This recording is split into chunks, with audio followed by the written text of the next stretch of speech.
नमस्कार, मैं हूं मोहित चौधरी और आप सभी का स्वागत है इस बुलेटिन में। आपको बता दें कि पूरे देश में लगातार कोरोना वायरस के आंकड़े धीरे धीरे बढ़ते नजर आ रहे हैं। 30,000 का आंकड़ा पार हो चुका है। 1,000 से ज्यादा लोगों की मौत हो चुकी है और सबसे खतरनाक स्थिति महाराष्ट्र में, लेकिन पूरे देश में 7,000 से ज्यादा ऐसे मामले हैं जिन लोगों ने कोरोना को मात देने में सफलता हासिल की है। लेकिन बढ़ते आंकड़ों के बीच में महाराष्ट्र की स्थिति इस बीच सबसे ज्यादा खतरनाक है, क्योंकि लगातार वहां पर सबसे तेजी से मामले बढ़े हैं और सबसे ज्यादा लोगों की मौत अकेले महाराष्ट्र में अब तक हो चुकी है। सबसे ज्यादा मौतें पूरे अगर महानगरों की बात करें तो मुंबई में देखने को मिली है। और इसी के साथ में आपको बता दें कि मध्य प्रदेश में भी आंकड़ा बढ़ रहा है लगातार। दिल्ली देश की राजधानी में भी धीरे धीरे लगातार आंकड़े बढ़ते नजर आ रहे हैं। गुजरात में भी आंकड़े बढ़ रहे हैं। मौत का आंकड़ा भी गुजरात में लगातार लोगों को चौंका रहा है। लेकिन रात की बात यह है कि देश में 6 राज्य ऐसे हैं जो कोरोना मुक्त हो चुके हैं। लेकिन इस बीच बढ़ते आंकड़ों पर काबू पाने के लिए अब देश की राजधानी दिल्ली एनसीआर से दूर होती नजर आ रही है। उत्तर प्रदेश के बाद में अब हरियाणा ने भी अपनी सभी सीमाओं को सील करने का फैसला किया है।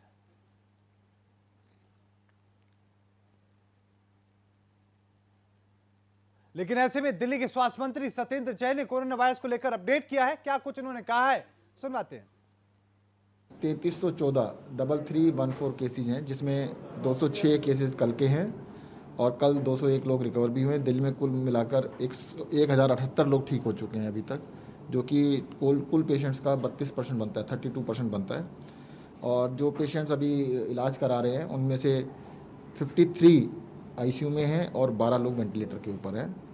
साथ ही साथ ये भी बता देता हूँ कि अब जो प्रोटोकॉल है उसके हिसाब से जिन लोगों को सिम्टम्स नहीं है, जिसको एसिम्टोमेटिक कहते हैं या बहुत ही लाइट सिम्टम्स हैं, उनको घर में ही रख के आइसोलेट करके इलाज किया जा सकता है। उन सबको अस्पताल में जाने की आवश्यकता नहीं है। केंद्र सरकार ने ये कहा है कि प्लाज्मा थेरेपी बहुत ही टेक्निकल काम है और भी एक्सपेरिमेंटल स्टेज के ऊपर है। जिन लोगों के पास परमिशन नहीं है उनको नहीं करना चाहिए। हुआ क्या है कि शुरुआती दौर में इसमें आशा की किरण नज़र आई है, रिजल्ट अच्छे आए हैं। तो ऐसा ना हो कि जिन लोगों को परमिशन नहीं दी गई है वो लोग बिना परमिशन के ही लोगों को स्टार्ट कर दें। दिल्ली सरकार को केंद्र सरकार से परमिशन मिली हुई है और उस परमिशन के आधार पर ही हम कर रहे हैं। ये एक्सपर्ट्स का काम है, मतलब ये ऐसा नहीं कि कोई भी आदमी कर सकता है, और सरकार सब कुछ चेक करने के बाद ही परमिशन देती है। तो जिनको परमिशन मिली है, दिल्ली को मिली हुई है, शायद मुंबई को भी मिली है, और यूपी के अंदर योगी जी का भी बयान आया था तो शायद उनको भी परमिशन मिल चुकी है, एम्स को भी मिल चुकी है। जगह जगह देश के अंदर कई संस्थानों को, जो बड़े संस्थान हैं, उनको परमिशन मिली है। तो प्लाज्मा थेरेपी को लेकर जिसकी इजाजत, जिस राज्य के पास इजाजत है, सिर्फ वही लोग प्लाज्मा थेरेपी के जरिए उन लोगों को ठीक करने की कोशिश करेंगे जो कोरोना से पीड़ित हैं, क्योंकि आईसीएमआर ने साफ कर दिया है कि प्लाज्मा थेरेपी से लोग ठीक ही हो जाएंगे। इसके कोई अभी तक पुख्ता सबूत नहीं है, इससे यह हानिकारक हो सकता है। और जब तक सरकार इसको लेकर इजाजत नहीं देती है तब तक इसको लेकर कोई भी किसी भी राज्य को इस मामले को लेकर रोक लगा दी है। कुछ राज्यों के पास फिलहाल इजाजत है, जिस तरीके से मुंबई में प्लाज्मा थेरेपी से इलाज करने की इजाजत है, उत्तर प्रदेश में है, दिल्ली सरकार के पास में है, और इसके बाद अन्य राज्यों के पास फिलहाल कोई राज्य के पास में इसकी इजाजत नहीं है। लेकिन इसी के साथ में आपको बता दें कि बढ़ते आंकड़ों के बीच में लगातार स्थिति भयावह होती नजर आ रही है। देश के कई राज्य लगातार बढ़ते आंकड़ों से परेशान है। तो वहीं आपको बता दें कि देश की राजधानी दिल्ली फिलहाल एनसीआर से दूर होती नजर आ रही है, क्योंकि सभी सीमाओं को पूरी तरीके से सील करने का काम सरकार के द्वारा किया जा चुका है। दोनों राज्यों की तरफ से पुलिसकर्मियों की साझेदारी के साथ में अब तमाम तरह की, जो भी चाहे पत्रकार हो, डॉक्टर हो या पुलिसकर्मी क्यों ना हो, सभी को फिलहाल रोक दिया गया है और उन्हें किसी भी तरीके से उनके आवागमन पर पूरी तरीके से रोक लगा दी है। हरियाणा के ज्यादातर जिले ऐसे हैं जहां पर एक जिले से दूसरे जिले में जाने की इजाजत पर भी रोक लगाई जा चुकी है। और हरियाणा की स्थिति को लेकर मोनू पांचाल हमारे साथ जुड़ चुके हैं, पूरी रिपोर्ट लेकर हमारे साथ जुड़े हैं। मोनू पांचाल, हरियाणा से सबसे पहले क्या कुछ पूरी रिपोर्ट कोरोना वायरस को लेकर देखने को मिल रही है, क्या कुछ आंकड़े कह रहे हैं, विस्तार से बताएं। जी बिल्कुल मोहित जी, मैं आपको बता दूं, जिस तरीके से लगातार फरीदाबाद की बात करी जाए तो फरीदाबाद में पिछले दिनों की बात करी तो लगातार जो है 40 पॉजिटिव मामले सामने नजर आए, और आज की बात करी जाए तो लगभग 40 पेशेंट जो कोरोना पॉजिटिव थे वो बिल्कुल ठीक हो चुके हैं। और अभी तक 6 जो मरीज है वो अभी तक एडमिट है और जो लगातार उनका इलाज चल रहा है। और लगातार अगर फरीदाबाद की बात की जाए तो फरीदाबाद में अभी तक जो है सभी जिस तरीके से दिल्ली में बात करी जाए तो दिल्ली में लगातार कोरोना पॉजिटिव जो मरीज जो बढ़ते जा रहे हैं, उसी को देखते हुए आज जो है दिल्ली फरीदाबाद बॉर्डर को सील कर दिया गया है। आपको मैं अपनी पीछे दिखा सकता हूँ कि लगातार जो है हर तरीके से बिल्कुल बॉर्डर सील कर दिया गया है। यहाँ पर पुलिस अधिकारी तैनात है लगातार, और लगातार जो है जो भी कोई जो कोई व्यक्ति है या कोई सरकारी गाड़ियां आ रही है, लगातार ऑन ड्यूटी जो जिन पर पोस्टर लगा हुआ है उनसे भी लगातार पूछताछ की जा रही है कि किस तरीके से, किस कारणों की वजह से प्रवेश किया जा रहा है। यहाँ तक लगातार जो है पुलिस जो है उनका आधार कार्ड इस जी तरीके से जी लगातार डॉक्यूमेंट चेक कर रही है और लगातार पूछताछ की जा रही है। जी। लेकिन साथ में ये भी हम जानने की कोशिश करें मोनू पांचाल की, जो अभी भी आवागमन के लिए गाड़ी आ रही है, इस तरह की कौन सी गाड़ियां हैं जो वहां से गुजर रही हैं, और साथ में ये कि क्या अब लोगों की संख्या कम हुई है, क्या लोग अभी भी वहां पर आ रहे हैं, अब जो लोग आ रहे हैं उनके खिलाफ क्या कार्रवाई हो रही है या किस तरीके से जागरूक किया जा रहा है?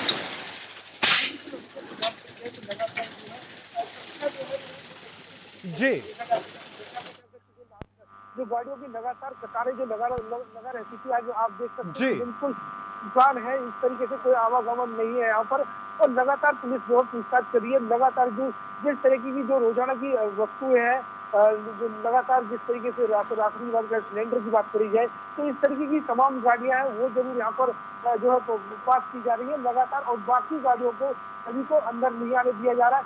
आज रात जो है, आज दोपहर को जो है सरकार ने बिल्कुल दिशा निर्देश दिए थे कि सभी को लगातार जिस तरीके से दिल्ली से फरीदाबाद में जो लोग जॉब करने के लिए आते थे उन पर भी यहाँ पाबंदी लगा दी गई है। लगातार उनसे सख्त निर्देश दिए गए हैं कि अगर दिल्ली से फरीदाबाद में, अगर हरियाणा में ड्यूटी करने के लिए आ रहे हैं तो उनका डेली का आवागमन नहीं होगा। उनको बैंक कर्मचारी हो या डॉक्टर हो या पत्रकार हो, सभी को बिल्कुल एकदम पाबंदी लगा दी गई है। और लगातार सभी को आदेश दिए गए हैं कि जहाँ जो जॉब करते हैं वो वहीं रहने की व्यवस्था बनाए। इस तरीके से यहाँ पर डेली का आवागमन यहाँ पर बिल्कुल साफ तौर से मना कर दिया है। लेकिन इसे रोकने के लिए प्रशासन ने खासतौर पर क्या कदम उठाए हैं, क्या कुछ तैयारियां इसको रोकने के लिए की गई हैं? जी बिल्कुल, इन चीजों को रोकने के लिए लगातार जो है बॉर्डर को सील कर दिया गया है, पुलिस यहाँ पर तैनात है।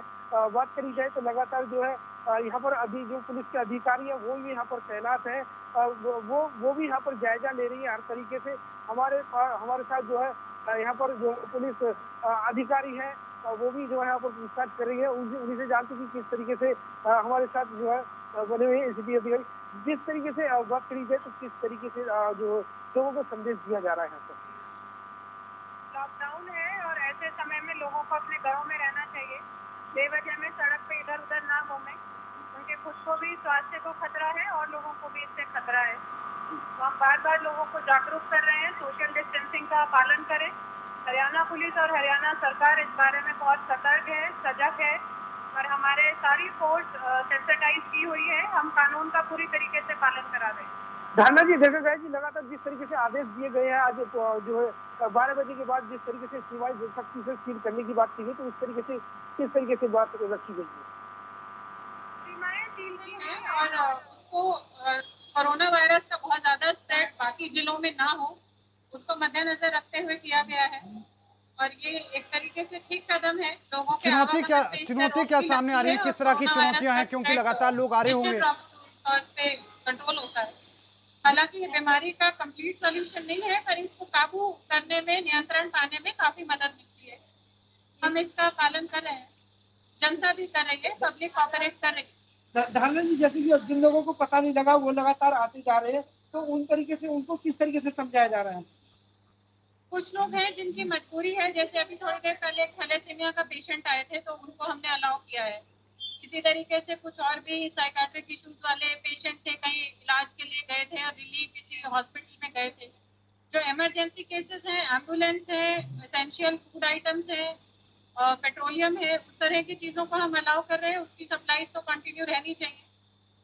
बियॉन्ड दैट जो बेवजह में इधर से उधर घूम रहे हैं उनको तो नहीं अलाउ किया जाए। जी बिल्कुल, आप देख सकते हैं जिस तरीके से धानन जी ने जो बताया था कि इस तरीके से कि लगातार जो रोजाना की जो चीजें हैं उनको लेकर के यहाँ पर कर्मी लोगों को निकलने दिया जा रहा है। लगातार सभी जो बात करी जाए तो जो रोजाना के जो चीजें हैं उनको लेकर के गाड़ियां पास की जा रही है, लेकिन उसी के चलते जो लगातार जो रोजाना की जॉब की बात करी जाए, डॉक्टर की बात करी जाए, तो इस तरीके से जो तमाम जो व्यक्ति है या वाहन है, इस तरीके से उन पर ज्यादा सख्ती से यहाँ पर रोक लगा दी गई है। मोनू पांचाल, सब्जियों पर भी रोक लगाई गई है, ऐसे में जो सरकार के, जो हरियाणा के किसान हैं वो क्या कुछ कह रहे हैं, और क्या उनकी जो सब्जियों के दाम थे वह दाम पहले की तरह मिल पा रहे हैं? जी बिल्कुल, उस तरीके से सरकारी बात करी जाए तो किसान बिल्कुल यहाँ पर निराश होते हुए नजर आ रहे हैं कि जो जो उनकी सब्जियां हैं, ताजा रोजाना की जो सब्जियां होती है, टमाटर, प्याज वगैरह, जिस तरीके की जो सामग्री होती है, वो लगातार खेतों में बर्बाद होती हुई नजर आ रही है। किसान लगातार मायूस होता हुआ नजर आ रहा है कि किस तरीके से इस सब्जी को पब्लिक के बीच में पहुंचाया जाए और किस तरीके से इस सामान को बचाया जाए। यहाँ पर साफ तौर से किसान यहाँ पर नाराज सरकार से जरूर होते हुए नजर आ रहे हैं। जी। लेकिन मोनू पांचाल, क्या लोग अब इसकी गंभीरता को समझ पा रहे हैं कि लोग आवागमन जो दूसरे राज्यों से हो रहा था या दूसरे जिलों से हो रहा था उसे वो रोक रहे हैं, क्या घरों में रोक रहे हैं?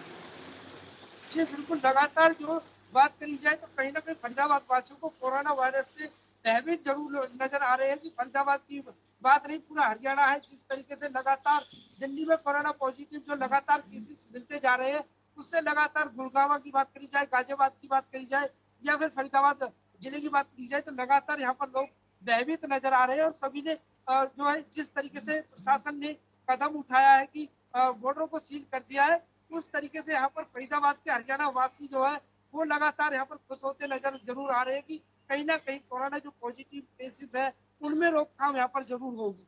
जी। बिल्कुल, बहुत बहुत धन्यवाद मोनू पांचाल तमाम जानकारी को साझा करने के लिए, हमारे साथ पूरी रिपोर्ट को साझा करने के लिए। मोनू पांचाल हमारे साथ जुड़े, वो खुद फरीदाबाद में उस सीमा के पास में बॉर्डर पर तैनात थे। वहां पर उन्होंने वो पूरी तस्वीरें दिखाई कि किस तरीके से पूरे बॉर्डर को सील किया गया है और कुछ चीजों को छोड़कर और किसी के भी आवागमन पर कोई भी इजाजत उनको नहीं है, चाहे पुलिसकर्मी हो, डॉक्टर हो, मीडिया कर्मी हो या फिर किसी दूसरी सर्विस से जुड़े हुए लोग हों या बैंकिंग सेक्टर से जुड़े हुए लोग हों, किसी के भी आने जाने पर कोई भी उनको इजाजत नहीं है। आवागमन पूरी तरीके से वहां पर रोक दिया गया है और साथ में लोगों को समझाया भी जा रहा है कि जो लोग बाहर निकल रहे हैं उनसे कहा जा रहा है कि आप लोग घर जाइए, घर से बाहर मत निकलिए, क्योंकि लॉकडाउन है और लॉकडाउन में पूरी तरीके से सख्ती की जा रही है। बढ़ते आंकड़ों को रोकने की जो कोशिश लगातार की जा रही है।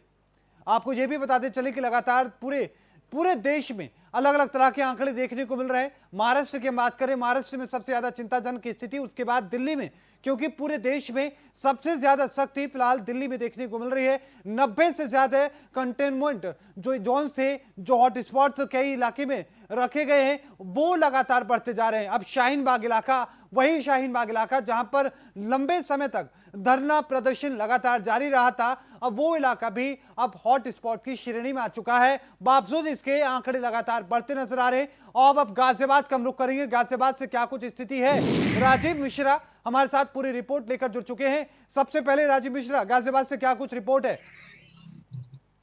देखिए मोहित, मैं आपको बता दूं, मैं इस समय मौजूद हूँ जिला गाजियाबाद और दिल्ली के उस बॉर्डर पर।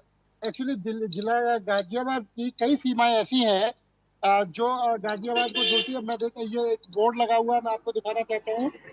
ये जो आखिरी सीमा है जिला गाजियाबाद की, इसके आगे जो आपको बैरिकेडिंग नजर आ रहा है, वो बैरिकेडिंग गाजियाबाद और उससे अगला बड़ा बैरिकेडिंग जो है वो दिल्ली पुलिस का है। तो कहना चाहिए कि इस समय मैं मौजूद हूँ गाजियाबाद जो है के बिल्कुल बॉर्डर पर, जहां से दिल्ली की सीमाएं लगी हैं। ये गाजियाबाद का जो बॉर्डर था वो पहले ही जिलाधिकारी ने पहले ही सील करा दिया था। और कल एक एडवाइजरी जो है जारी की है, जो केंद्र और राज्य के जो कर्मचारी है उनको, उनका भी आना जाना यहाँ से बैन किया जा रहा है। कर्मचारियों को एक सीधा हिदायत दी गई है कि जो भी राज्य के या केंद्र के कर्मचारी हैं उनको एक उनका पास बनवाना अनिवार्य होगा। और सुबह 9 बजे और 5 बजे की जो ड्यूटी है, तो 9 बजे से पहले उनको यहाँ से निकलना होगा और 5 बजे से बाद ही गाजियाबाद जिले में वो लोग एंट्री ले सकेंगे। ऐसी एक एडवाइजरी जिलाधिकारी गाजियाबाद जो है अजय शंकर पांडे के द्वारा एक जारी की गई है। क्योंकि यहाँ दिल्ली से जो संक्रमित है उसका जो है ज्यादा असर देखने को गाजियाबाद में इसलिए मिल सकता है क्योंकि कई सीमाएं ऐसी हैं जो जिला गाजियाबाद से दिल्ली की मिलती हैं। इसी चीज को देखते हुए जिलाधिकारी गाजियाबाद शंकर पांडे के द्वारा एक एडवाइजरी जारी की गई है। और उसमें यह बताया गया है कि अब तक तो जो लोग नॉर्मल लोगों के लिए सीमा सील थी, लेकिन अब राज्य और जो केंद्र के जो जी, कर्मचारी है उनके लिए भी पूरी तरह से लॉकडाउन किया जाएगा। अमित मिश्रा, साथ में हम ये भी जानने की कोशिश करें कि जिस तरीके से हरियाणा ने भी सील कर दी है तमाम सीमाओं को, कि दिल्ली में जो आने वाले लोग हैं पूरी तरीके से आवागमन को बंद कर दिया है, अब ऐसे में गाजियाबाद पर क्या कोई असर पड़ रहा है दिल्ली से? क्योंकि हरियाणा में ये आरोप लगा है हरियाणा सरकार की तरफ से कि दिल्ली वालों की वजह से हरियाणा में मरीज वहां पर आ रहे हैं। क्या गाजियाबाद में या उत्तर प्रदेश में दिल्ली से कुछ लोग आ रहे हैं, उनके आने से वहां पर संक्रमण फैल रहा है? देखिए, मैं आपको बता दूं, बिल्कुल ये बिल्कुल जो सही बात है, क्योंकि गाजियाबाद जिले में भी इस चीज की चर्चा बड़ा आम है कि दिल्ली से चूंकि सीमाएं जो है हमारी गाजियाबाद की काफी सारी लगती हैं और चोरी छुपे कुछ मरीजों को दिल्ली से गाजियाबाद में भेजा जा रहा है, ऐसी जो है ना जानकारी ली है। और इसी चीज के चलते जिलाधिकारी गाजियाबाद ने ये एडवाइजरी जारी की है कि वो चाहे कोई भी हो, चाहे वो राज्य कर्मचारी हो या केंद्र का कर्मचारी है, उनको पास लेना अनुमति होगी और जो है बिना आपकी जांच पड़ताल को उनको दाखिल नहीं होने दिया जाएगा। ये एडवाइजरी केवल उसी बिंदु पर जारी की गई है क्योंकि यहाँ चोरी छुपे लोगों की घुसपैठ कराने का मामला सामने आया है, क्योंकि यहाँ कई सीमाएं ऐसी लगती हैं जो अंदर अंदर गलियों से भी जिला गाजियाबाद में दाखिल हुआ जा सकता है और जिला गाजियाबाद में ऐसे मतलब जो संक्रमित मरीजों के आने से यहाँ खतरा और भी ज्यादा बढ़ सकता है। इस ऐसी एहतियात के जरिए यहाँ की जो सीमा है बिल्कुल लॉकडाउन की गई। अमित मिश्रा, साथ में ये भी हम जानने की कोशिश करें कि जिस तरीके से फिलहाल बिगड़ते हालातों के बीच में गाजियाबाद वासी किस तरह की बातें कह रहे हैं और साथ में उनको जागरूक करने के लिए प्रशासन क्या कदम उठा रहा है, उन सीमाओं को सील करने से पहले क्या स्थिति थी और वहां पर अब क्या हालात नजर आ रहे हैं? देखिए, सीमाएं सील होने से मोहित मैं आपको बता दूं कि जो मेन चीज जो आती है निकल के, वो जो छोटा तबका है जिनको सब्जी राशन या उनकी जो जरूरत होती है, सीमाएं सील होने की वजह से सब्जियां महंगी हो गई हैं, क्योंकि जो सब्जियां हैं वही मार्केट में देखने को मिल रही है। इसके अलावा जो छोटे जो तबका जो है, जो पर डे जो यहाँ से नौकरी के लिए जाता था या नौकरी से वापस गाजियाबाद में आता था, ऐसे लोगों की संख्या लोनी और गाजियाबाद में जो है बहुत ज्यादा है, क्योंकि ये सीमाएं गाजियाबाद से लगी हुई है। बिल्कुल, बहुत बहुत धन्यवाद अमित मिश्रा तमाम जानकारी को, राजीव मिश्रा तमाम जानकारी को साझा करने के लिए। राजीव मिश्रा हमारे साथ गाजियाबाद से हमारे संवाददाता हमारे साथ जुड़े, उन्होंने पूरी रिपोर्ट को साझा किया और राजीव मिश्रा ने बताया और वो हाल भी दिखाया कि किस तरीके से पूरी सीमा को सील किया गया है। वहां पर 2 बैरिकेडिंग है, एक गाजियाबाद प्रशासन के द्वारा पुलिसकर्मियों के द्वारा लगाई गई है और दूसरी वो है जो दिल्ली पुलिस के द्वारा लगाई गई है और किसी भी तरीके से किसी के भी आवागमन की वहां पर इजाजत नहीं है। जो कर्मचारी हैं उन्हें सुबह 9 बजे से और पहले जाना होगा और फिर उसके बाद शाम 5 बजे के बाद ही आने की इजाजत है और उनके पास भी पास होने की जरूरत है, पास उनके पास होना चाहिए। बिहार का रुख करते हैं, इमरोज अहमद पूरी रिपोर्ट लेकर हमारे साथ जुड़ चुके हैं। इमरोज अहमद, बिहार से क्या कुछ पूरी रिपोर्ट है, विस्तार से बताएं। जी मोहित, बिहार के अगर देखा जाए तो हालात दिन पर दिन बिगड़ते जा रहे हैं। पहले जिस तरह से लोगों के जहन में था कि ये मामला नॉर्मल हो जाएगा, लेकिन पटना, मुंगेर, जहानाबाद और कई जगह ऐसे मामले जिस तरह से तेजी से बढ़े हैं, ये चिंता का विषय है और लोग एकदम घबरा गए हैं। सरकार भी सख्ते में आ गई है। सरकार सोचने में मजबूर हो गई कि इतना इंतजाम करने के बाद, इतनी राहत देने के बाद, इतना प्रिकॉशन रखने के बाद, इतना जागरूक करने के बाद भी इतना मामला कैसे बिलिंग हो गया। लॉकडाउन का एक नज़ारा छोटा सा दिखाना चाहूँगा मैं कि किस तरह से ये बंदी है वो इसी बीमारी को कंट्रोल करने के लिए बंद किया गया है। हालांकि एक आंकड़ों पे मैं नज़र डालूं तो बिहार में टोटल 383 मामले हैं, मुंगेर में 92 है, पटना में 39 है, नालंदा में 35 केसेस हैं, रोहतास में 32 है, सिवान में 30 है, बक्सर में 26 है, कैमूर, गोपालगंज 17-18 है, बेगूसराय में 9, भोजपुर में 9, औरंगाबाद में 7, गया में 6 मामले हैं, मधुबनी और भागलपुर में 5-5 मामले हैं, नवादा में 4 हैं, अरवल में 4 हैं, सारण, लखीसराय, दरभंगा इसमें 4-4 हैं, पूर्णिया, मधेपुरा में 1-1 मामले हैं, जहानाबाद और शेखपुरा में, जहानाबाद में माफ कीजिएगा 4 है, शेखपुरा, अररिया, सीतामढ़ी, ये सब 1-1 मामले हैं। और एक चीज बता दूं, टोटल सैंपल की 18,551 सैंपल्स की जांच हो चुकी है और 64 मरीज ऐसे हैं जो स्वस्थ हो चुके हैं और 2 लोगों की मौत हो चुकी है कोरोना से। इमरोज अहमद, हॉट स्पॉट के इलाके जो हैं, हॉट स्पॉट के इलाकों की अगर हम बात करें, उनकी स्थिति वहां पर कैसी है? क्या वहां पर अभी भी आंकड़े बढ़ रहे हैं और साथ में क्या प्रशासन की सख्ती का असर देखने को मिल रहा है वहां पर? जी, प्रशासन की तो काफी सख्ती कर रही है और जहां तक बढ़ने की बात की, टोटल 38 डिस्ट्रिक्ट है यहाँ पे बिहार में, 38 जिला में और 22-23 ऐसे जिले हैं, 28 सॉरी ऐसे जिले हैं जहां रेड जोन घोषित है। जैसे सिवान भी है, तो सिवान है, गोपालगंज है, वहां है कुछ लोग सही हो रहे हैं। जैसे यहाँ पे 29-30 मामले थे, 30 मामले में 5 लोग ही उससे संक्रमित रह गए हैं जिनका इलाज चल रहा है। लेकिन और जगह जहाँ पे है, पटना है, जहानाबाद है, मुंगेर है, जमालपुर एरिया है, ये सब हॉट स्पॉट जोन में लगातार बढ़ते जा रहे हैं। बीमारियां जिस तरह से लगातार बढ़ रही हैं, ये सोचने का विषय है और यही पे सरकार की सारी जागरूकता और सारा व्यवस्था पे कहीं ना कहीं सवाल उठने लगते हैं और लोगों पे भी सवाल उठने लगते हैं कि कहीं किसी की लापरवाही से तो ये मामला नहीं उठा। हालांकि सरकार लगातार, प्रशासन इस पे नजर बनाए हुए कि मामला कैसे बढ़ गया एक बैग, लेकिन इसकी तो जांच का विषय है, जांच चल रही है।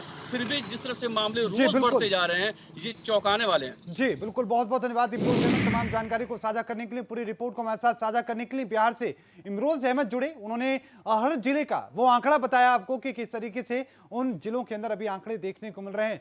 इसी के साथ में उन्होंने ये भी बताया कि किस तरीके की सख्ती अब की जा रही है और जो हॉटस्पॉट के इलाके हैं वहां पर प्रशासन क्या कुछ कदम उठा रहा है। दिल्ली का हम रुख करेंगे। दिल्ली से हमारे संवाददाता समीर सिद्दीकी हमारे साथ जुड़ चुके हैं। समीर सिद्दीकी, दिल्ली से क्या कुछ पूरी रिपोर्ट है, विस्तार से बताएं। जी सीआरपी के जवान हैं, एसआई लेवल के अकरम हुसैन, उनकी मौत हो चुकी है। मैं आपको कहूँ ऐसे एक कैंप पे सीआरपी का, देखिए सीआरपी के जवान भी पीछे बैठे हुए हैं। मैं एक बात बताना चाहता हूँ, सीआरपी लगातार जितने भी जवान हैं वो दिल्ली में मुस्तैद हैं, पर उनके हाथ में गिलफ्स या शर्ट मास्क ये इस तरह की कोई ज्यादा फैसिलिटी सरकार ने नहीं दी गई है। इसको ही लेकर सीआरपी के जितने भी जवान हैं वो करीब 47 जवान संक्रमित पाया गया है कोरोना वायरस को, जिसमें से एक ऐसी रात सफदरजंग अस्पताल में मौत हो चुकी है एक जवान की। कहीं ना कहीं सरकार की कार्यशैली का एक सवाल उठता है कि जवानों के साथ या पुलिस वाले जितने भी या डॉक्टर, ये लोग जो संक्रमित पाए जा रहे हैं, लगातार उनके अंदर बढ़ोतरी हो रही है। इसको ही लेकर दिल्ली सरकार अब कुछ महत्वपूर्ण कदम उठाने वाली है। अरविंद केजरीवाल ने कहा है कि हम जवानों के साथ या डॉक्टरों के साथ में जो लोग हाथापाई करते हैं या पथराव करते हैं उनके साथ सख्ती बरतेंगे। तो यही एक वो नतीजा है, जवानों को अब कहीं ना कहीं कह सकते हैं पूरी तरह फैसिलिटी दी जाएगी। जिस तरह से इनके बीमे किए आ रहे हैं सरकार की तरफ से या डॉक्टरों को 50 लाख के बीमे देने की बात की जा रही है। और क्योंकि बहुत ये लोग अपनी जान हथेली पर लेकर देशवासियों की सुरक्षा करते हैं और खुद ये अब इस तरह से कोरोना में संक्रमित में आते हुए नजर आ रहे हैं मोहित। तो ये एक बहुत चिंता की बात है क्योंकि दिल्ली के अंदर ही 47 जो जवान सीआरपी के वो कोरोना पेशेंट पाए गए हैं, जिसमें एक की मौत हो चुकी है सफदरजंग अस्पताल में। मोहित, समीर, आंकड़ों पर नजर डालें, दिल्ली के आंकड़े अभी कितने बदल रहे हैं? एक राहत की खबर भी है कि पिछले 48 घंटे में कोई मौत का आंकड़ा नहीं है, और क्या कुछ अपडेट है? वो आप सकते हैं कि दिल्ली में कोई मौत नहीं हुई है, पर मोहित 74 लोगों की मौत हो चुकी है दिल्ली के अंदर। और दिल्ली में 4,443 जो कोरोना पेशेंट हैं वो पाए गए हैं, जिसमें से एक्टिव केस 3,747 जो एक्टिव केस है वो दिल्ली के अंदर है। और एक अच्छी बात यह है मोहित, 1700 से ज्यादा लोग ठीक होकर अपने घर जा चुके हैं। कोरोना पेशेंट जो क्वारंटाइन में इसमें रहे हैं, तो उसमें उन लोगों में ये देखा गया है कि 17 से ज्यादा लोग आज वो अपने घरों में जा चुके हैं सही होकर। बाकी जो दिल्ली में देखा गया है उस 70 से ज्यादा लोगों की मौत हो चुकी है। और जिस तरीके से हम देख रहे हैं कि हरियाणा ने सब्जियों को बैन कर दिया है, हरियाणा में हरियाणा से कोई सब्जी दिल्ली नहीं पहुंच पा रही है। उत्तर प्रदेश में भी यही तरीका अपनाया है, उन्होंने अपनी सीमाओं को सील कर दिया है, कई तरह की सुविधाओं को रोक दिया है। ऐसे में अब दिल्ली पर क्या इसका असर देखने को मिल रहा है समीर?